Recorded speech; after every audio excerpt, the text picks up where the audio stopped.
Hi, I'm Amanda Morrall, Personal Finance Editor with interest.co.nz, and this is an issue of Taking Interest in Your KiwiSaver, brought to you in association with AMP.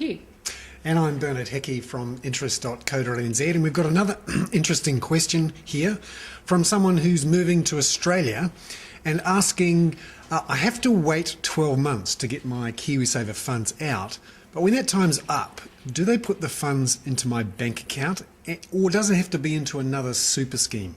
And do I have to wait a year? This is a very topical question, Bernard, with 38,000 Kiwis having skipped the pond over to Australia. Undoubtedly, they'll be asking themselves this question next year. So regardless of where you move on the map, yes, you do have to wait 12 months. So you're on a bit of a holding pattern there. And what happens to the money? So this is up to you what happens to the money. You actually do have the choice of taking it out and putting it in a personal account or spending it as you will, or you have the opportunity to roll it into an Australian super account.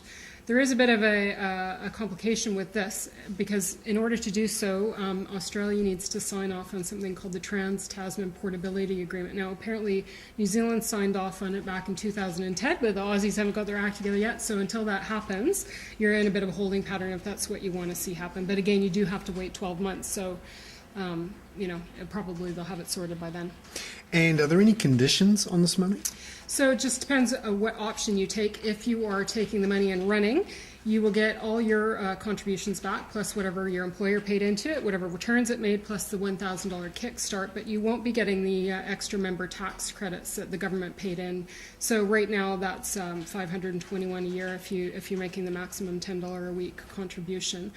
If, however, you're going to stay on the savings bandwagon, you'll be rewarded for doing so. So you'll get those member tax credits back as well, in addition to the kickstart. So everything, the whole kit and caboodle, gets rolled into your new Aussie superannuation scheme. So if we wait for a year, the Australians will get their act together. Well, hopefully sooner than that. They're expecting that it'll happen by the end of this year. So that's a little bit more than 6 months to go. Great. Well, that was another issue of Taking Interest in KiwiSaver, brought to you in association with AMP.